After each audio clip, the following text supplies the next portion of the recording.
بسم اللہ الرحمن الرحیم۔ اختلاف کا ادب بھی ختم ہو گیا، رائے دینے کا ادب بھی ختم ہو گیا۔ ہر آدمی کے ہاتھ میں سوشل میڈیا ہے، ہم نے وہ کام کرنا ہے جو وائرل ہو، ہر وہ حرکت کرنی ہے جو جس طرح کی مرضی ہو، لیکن آپ یقین کریں جھوٹ بولتے ہیں، جھوٹ اوپر جھوٹ لکھا ہوتا ہے تھمبنیل پہ، وہ ہوتی نہیں اندر بات۔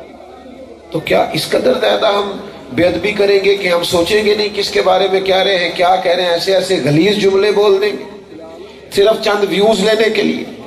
تو ادب کے دائرے میں رہیں، مؤدب رہیں۔ آپ یقین کریں جتنا حسن ادب میں ہے نا، جتنا حسن احترام میں ہے، آپ نے مجھ سے ناراض نہیں ہونا، کیونکہ ظاہر ہے آپ پیار کرتے ہیں تو آ کے میرے سامنے بیٹھے ہیں نا۔ ہماری محفلوں میں نا، اہل سنت کی محفلوں میں لوگ ننگے سر نہیں آیا کرتے، صحیح کہہ رہے ہیں، ہم لوگ باوضو ہوتے ہیں۔ ہم حضور کی محفل میں جاتے تھے تو ہمارے لہجے ہی کچھ اور ہوتے تھے۔ ہم نا آہستہ آہستہ وہ سارا روایتی پن ہمارے اندر آ گیا ہے جو کبھی غیروں میں ہوا کرتا تھا، بہت زیادہ ادب سے۔ اور پھر آپ مسجد میں بیٹھے ہیں، دیکھیں میں ابھی آیا ہوں، آپ نے بہت زیادہ دوڑ دھوپ کی، نہیں مل سکتا میں سب سے کھڑا رہ کے، ظاہر ہے کہ میں ملنے لگوں گا تو محفل کا نظم خراب ہوگا، اور جاتی دفعہ بھی اگر میں سب سے ملنے لگوں تو محفل تو چلنی ہے آگے۔ تو یہ کیسے ممکن ہے کہ ملاقات ہو؟ ظاہر ہے کسی نے آنا ہے کسی نے جانا ہے۔ اب پیر صاحب سے زیادہ، مولوی صاحب سے زیادہ مسجد کا ادب ہے۔ بات کی سمجھ آ رہی ہے؟ تو آداب قائم رکھنا ضروری ہے۔ اور پھر ادب یہ ہے کہ جو کہا جائے نا اس پر عمل کیا جائے، یہ خوبصورتی ہوتی ہے۔ اور باتوں کو اشارہ تک بھی سمجھا جائے۔ صحابہ نے پتہ ہے حضور کا ادب کیسے کیا ہے؟ انہوں نے کنایتاً بھی سمجھا ہے، اشارتاً بھی سمجھا ہے، رضا کو بھی سمجھا ہے، محبوب کیا چاہتے ہیں۔ بڑے واضح حکم بھی ہمیں ملتے ہیں تو ہم اس میں بھی گنجائشیں ڈھونڈ رہے ہوتے ہیں۔ سب کو پتہ ہے نا نماز فرض ہے، جلدی جلدی بتاؤ، تو بہانہ کس بات کا ہے؟ کہانی کیوں سناتے ہیں؟ میں ٹائم نہیں ملتا تو دعا کرو تو بس میں شروع کرنی ہے تو کیا بات، اس کا کیا مطلب؟ واضح حکم ہے کہ فرض ہے، گنجائش کا کیا مطلب؟ داستان بیان کرنے کا کیا مطلب ہے؟ ہیل و حجت کا کیا معنی؟ لیت اللہ کا کیا؟ پڑھنی ہے تو بہرحال ہر حال میں پڑھنی ہے، کوئی گنجائش نہیں۔ تو ادب یہ ہے کہ جو حکم ملا ہو اس پر عمل ہو۔ ایک دفعہ نا ایک موٹا سا ہیرا آ گیا تھا مال خزانہ میں، تو بہت سارے لوگ محمود غزنوی سے کہا کرتے تھے کہ تو ایاز سے بڑا پیار کرتا ہے۔ اس نے کہا کچھ وجہ ہے؟ موٹا سا ہیرا آ گیا تو محمود غزنوی نے تھوڑی منگوائی، کہا ایک بندے کو بلا، سارے بیٹھے تھے، وہ کہتے تھے ایاز سے اتنا پیار کیوں؟ ایک کو بلایا، بلا کے کہا یہ ہیرا توڑ دو، تو کہنے لگا بادشاہ اتنا قیمتی ہیرا ہے توڑوا کے کیا ملے گا، رہنے دے خزانے میں فائدہ ہوگا۔ تو محمود کہنے لگے اوہو سیانا تو زیادہ ہے، پتہ ہی نہیں چلا، ٹھیک ہے تو جا۔ دوسرے کو بلایا، توڑ دے، کہنے لگا توڑ تو میں دوں گا پر اس کی چمک دمک روشنی قیمت مجبور کر رہی ہے، توڑا نہ جائے، آپ کہتے ہیں تو توڑ دیتا ہوں۔ کہا اچھا پہلے بھی تو میں نے کہا ہی تھا، لیکن تو چمک دمک روشنی دیکھتا رہ گیا۔ کہا چلو ٹھیک ہے رہنے دو۔ تیسرا بلایا، اس نے بھی بات سنائی، کئی لوگوں کو کہا پر ہیرا کسی نے توڑا۔ ایاز کو بلایا، کہا توڑ دے، اس نے منٹ نہیں لگایا، مارا تھوڑا، کئی ٹکڑے کر دیے۔ تو ایاز کہنے لگے یہ تو نے کیا بیوقوفی کی، اتنا قیمتی ہیرا توڑ دیا۔ اچھا اس نے یہ نہیں کہا کہ تساں آپ ہی تے آکھے ایسے، یہ نہیں کہا یہ تو نے کیا بیوقوفی، کہنے لگا غلطی ہو گئی، میں بھول گیا تھا، معاف کر دے، ناراض نہ ہونا۔ کہا یار تو عجیب انسان ہے، تو یہ کیوں نہیں کہتا کہ آپ نے تو کہا تھا؟ کہا جناب جہاں ادب کرنا ہو وہاں باتیں نہیں کی جاتی، جہاں احترام کرنا ہو وہاں اس طرح کی داستانیں نہیں سنائی جاتی۔ تو کہا اچھا چل بتا توڑا کیوں؟ بھائی کیوں توڑا تو نے اتنا قیمتی ہیرا؟ تو نے سوچا نہیں ایک منٹ کے لیے بھی کہ کروڑوں کا ہے، اربوں کا ہے، توڑ دیا؟ تو ایاز کہنے لگا میں نے زندگی میں طے کیا ہے جو چیز ٹوٹتی ہے ٹوٹ جائے، تیرا حکم نہیں ٹوٹنا چاہیے. یہ میرے ادب کا تقاضا ہے. جو ٹوٹتا ہے ٹوٹ جائے پر تیرا حکم، میں نے تیرا حکم نہیں توڑنا. جو ہوتا ہے سو ہو جائے. سنو نا یار بات، یہ ابھی میں نے آپ سے کہا نا موبائل رکھ دیں، کسی سے کہا بیٹھ جائے، کسی سے کہا خاموش ہو جائے.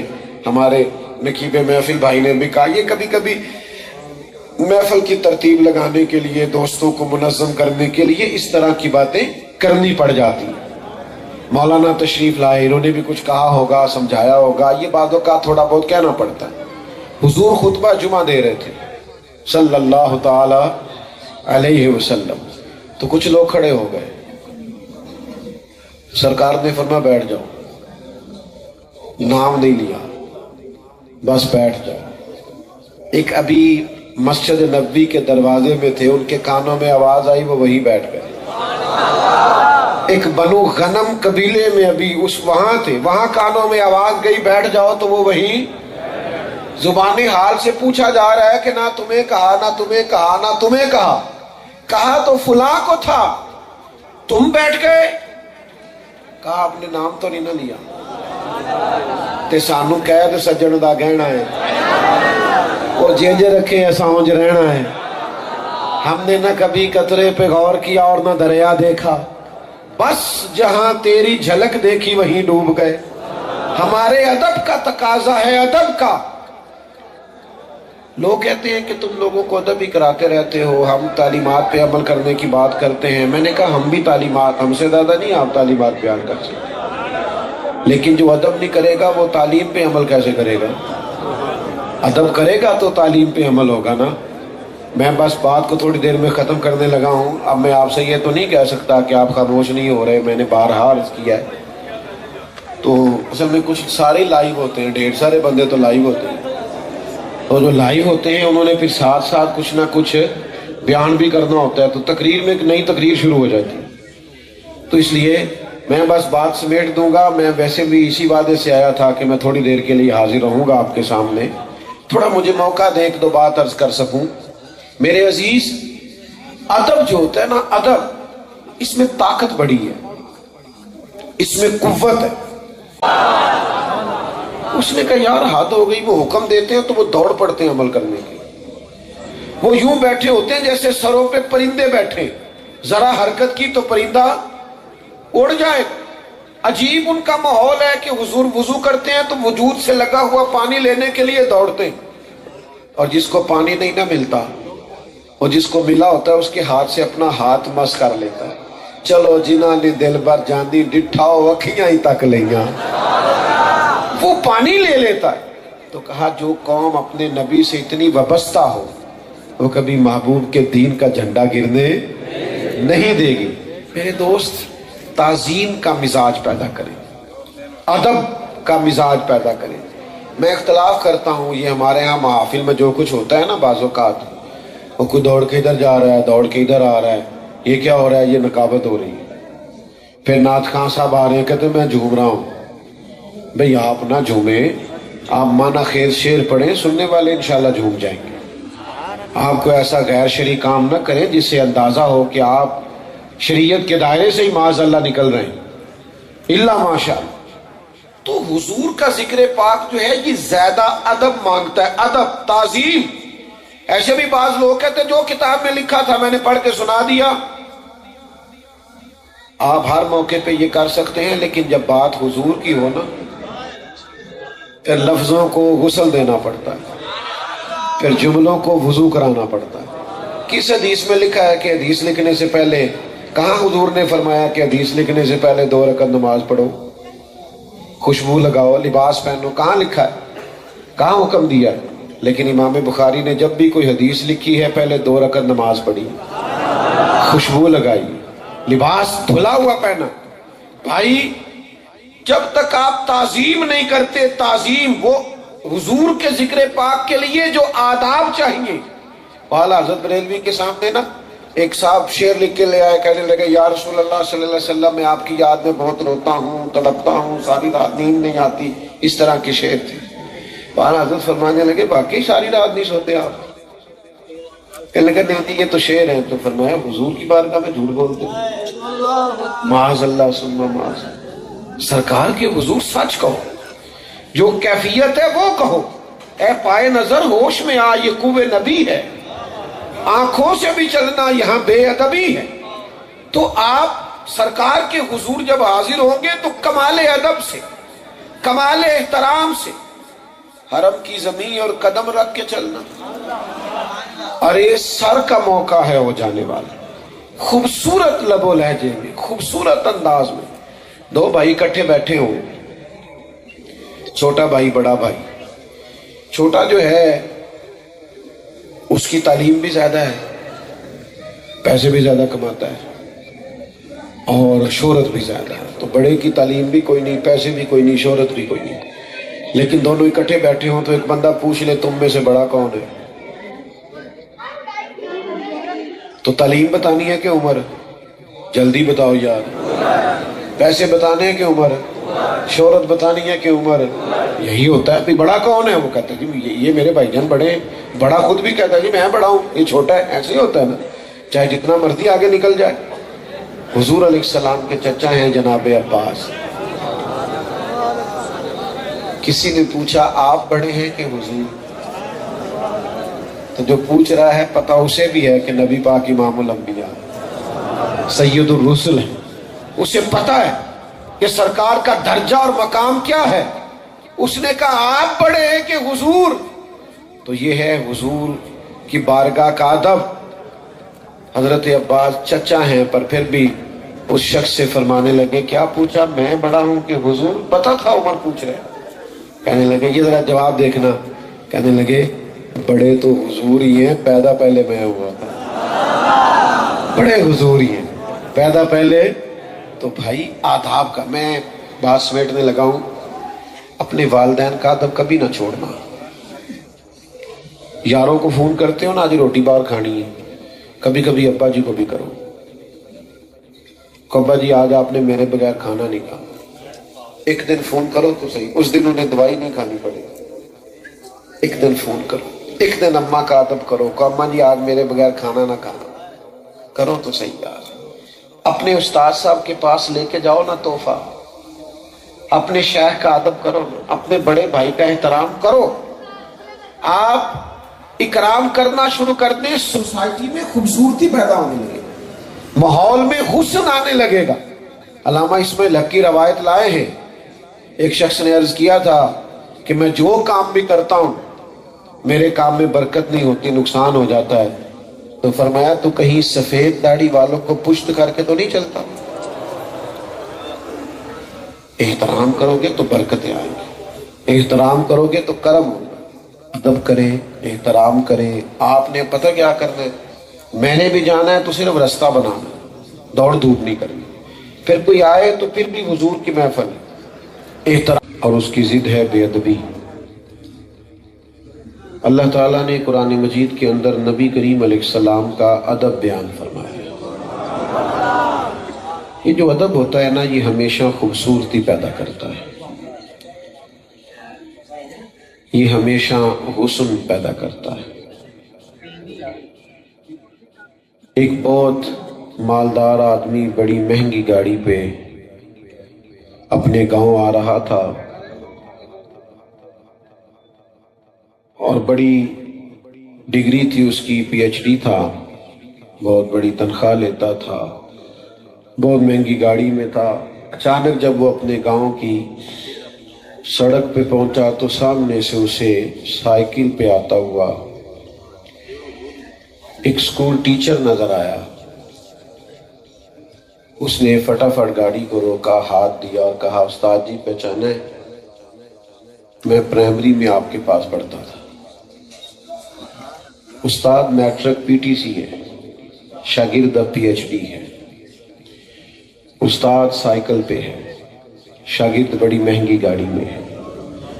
استاد کم وسائل رکھتا ہے، شاگرد بڑا امیر ہے. لیکن نیچے اترا، اپنے استاد صاحب کا ادب کیا. یا دوسرا یوں سمجھ لیجئے کہ شیخ الحدیث ہو گیا ہے، شیخ القرآن ہے، مفتی ہے، لیکن اچانک اس نے دیکھا کہ وہ استاد نظر آیا جسے اس نے ناظرہ پڑھا تھا، الف با تا سا پڑھا تھا. تو نیچے اتر گیا گاڑی سے اور اس نے کہا استاد جی مجھے پہچانا، میں وہی ہوں جس نے پرائمری آپ سے پڑھی تھی. تو میرا بڑا دل کرتا ہے کہ آپ اس طرح کریں، یہ سائیکل دے دیں، بچہ لے آئے گا، آپ میری گاڑی میں بیٹھے، میں آپ کو خود چھوڑ کے آتا ہوں، میں آپ کی خدمت میں عرض کروں گا. استاد جی نے کہنا ہے نہیں پتر میرا سائیکل ہی ٹھیک ہے. اور ڈھیر ساری انہوں نے دعائیں دینی ہیں، میری طرف دیکھنا، ڈھیر ساری شفقتیں کرنی ہے، روح کی گہرائیوں سے دعائیں دینی ہیں. واپس بیٹھ کے انہوں نے سائیکل پہ ہی جانا ہے، لیکن چونکہ ان کو احترام دیا گیا ہے، ان کا ادب کیا گیا ہے، اب وہ جب دوبارہ سائیکل پہ بیٹھیں گے نا تو انہیں یوں لگے گا جیسے میرا سائیکل بازاروں سے مہنگا ہے. تو اس سے نقصان کیا ہوتا ہے؟ جب بڑی تیزی کوئی دکھاتا ہے تو ادب نہیں قائم رہتا. آپ بعض ایسے لوگوں کے بارے میں بھی وہ کچھ کر رہے ہوتے ہیں جہاں آپ کو ادب کرنا چاہیے. دیکھیں نا بزرگوں کے بارے میں تو یہ ہے ان سے دعا لی جائے، لیکن ہم فوٹو لے رہے ہیں. وہ ادب کہاں گیا؟ وہ احترام کہاں گیا؟ جس کو لوگ نیک جانتے تھے اس کے بارے میں لوگ بات سمجھنا زیادہ ضروری جانتے تھے. تعظیم زندگی میں کریں. نبی پاک علیہ السلام کا فرمان بخاری میں موجود ہے. حضور فرماتے ہیں جس نے 3 لوگوں کی عزت کی نا وہ سمجھے میں نے اپنے رب کا احترام کیا. ایک جس نے قرآن مجید کے عالم کی عزت کی، ایک جس نے عدل کرنے والے بادشاہ کی عزت کی، اور تیسرا فرمایا جس نے سفید داڑھی والے مومن کی عزت کی. ادب کریں، احترام کریں. لہجہ بات کرنا، مخاطب کرنا، کسی شخص کے ساتھ کلام کرنا، کسی کو کوئی بات سنانا. میں اور آپ میں سے اگر کوئی آ کے کہے کہ فلانے کو آج میں نے پھر نہ جناب وہ ایسا باتوں میں الجھایا، چکر دیا، چلاکی دکھائی، مان گیا، میں نے منوا لیا اسے، تو یہ آپ کا کمال تھوڑی ہے، یہ تو اس کا کمال ہے، بیچارہ بھولا ہے، شریف آدمی ہے. آپ اس کو تیزی نہ سمجھیں. آپ ادب کے دائرے سے باہر ہوئے، آپ نے غلط کام کیا ہے. کہنے والے تو کہہ ہی دیتے ہیں، سننے والے کمال کرتے ہیں. اللہ تعالیٰ نے قرآن مجید میں ارشاد فرمایا یا ایھا الذین آمنوا لا ترفعوا اصواتکم فوق صوت النبی. اے ایمان والو تم نے اپنی آواز میرے نبی کریم کی آواز سے اونچی نہیں کرنی. ویسے آواز کا والیوم ہوتا ہے، موبائل پہ آپ آواز اونچی نیچی کریں تو والیوم ہے 1 2 3 ہوتا ہے نا. تو بندے کی آواز کا تو والیوم ہی نہیں، آپ کو کیسے پتا چلے گا کتنی رکھنی ہے؟ لیکن یہ دیکھیں اللہ نے کہا تم دیکھ لو محبوب کہاں تک بولتے ہیں، اس سے اونچی آواز نہیں ہونی چاہیے. یعنی تم نے یہ رویہ رکھنا ہے. ایک صحابی تھے حضرت ثابت بن قیس بن شماس انصاری رضی اللہ تعالیٰ عنہ. انہیں سکل سماعت کا عارضہ تھا، یعنی تھوڑا اونچا سنتے تھے. جو لوگ اونچا سنتے ہیں بولتے بھی اونچا ہے، وہ سمجھتے ہیں سارے بولے گئے.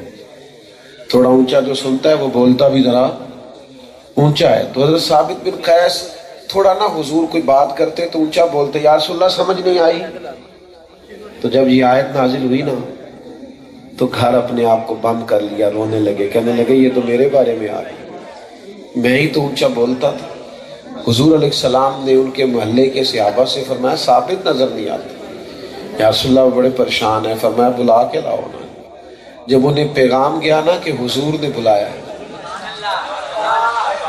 یعنی حضور نے بلایا ہے، جے محبوب بلاوے ایک دم پھر سر نو پیر بنائیے، او سر منگے تے سر دے دئیے، تے کدے بھی دیر نہ لائیے، تے یار دا کدے بھی گلا نہ کریے، پاواں سیک دے ہی مر جائیے، سجنا یا تے لائیے ہی نہ، تے جے لائیے تے پھر توڑ نہیں بھائیے. دوڑے آئے، قدمین میں حاضر ہوئے. محبوب نے فرمایا اتنا ادب کرتے ہو کہ 3 دن سے رو رہے ہو، کہ کہیں میری وجہ سے تو ایسا نہیں ہو گیا، اتنے مؤدب ہو. فرمایا سنو پھر اللہ تمہیں عزت والی زندگی دے گا. شہادت کی موت دے گا اور بغیر حساب کے جنت عطا کرے گا۔ یہ تین ان کے لیے بشارتیں ہوئی ادب کی برکت سے۔